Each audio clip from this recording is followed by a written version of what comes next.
Hello everyone.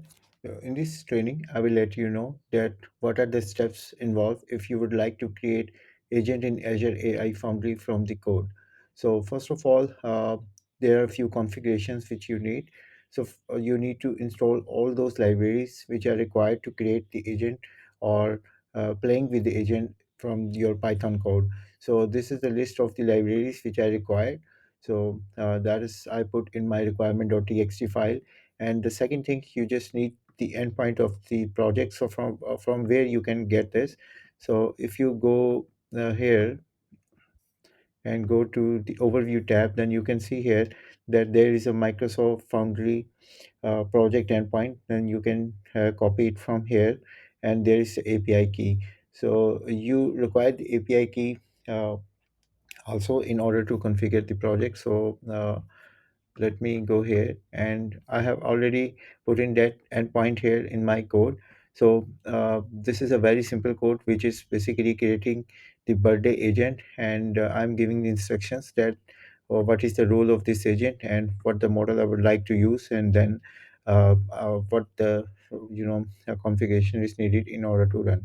So uh, this is very basic configurations and very basic code. So this is similar thing we have done from the portal as well, but let's do it from the code.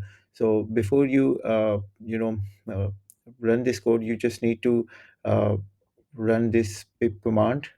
The other thing is you need to use the API key, or you just need, for now you just need easy login.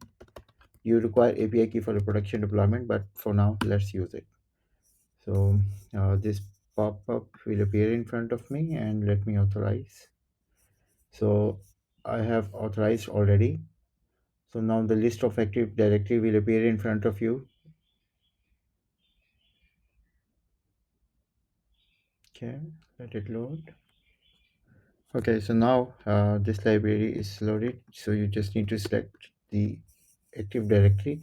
So now I have logged in, right? And now what I need to do, I just need to run this code. Simple, right? So let me run this code here. So now this code ran without any error. So let's go to the portal, and let's go to the agent.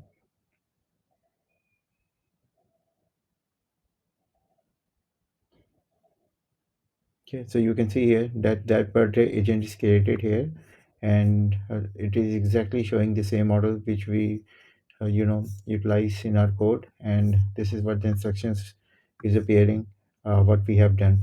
So and this is a very simple code example that how you can create the agent from the code. So in our next video, we will utilize the agent, and we'll give the instructions to the agent, and we'll consume the result.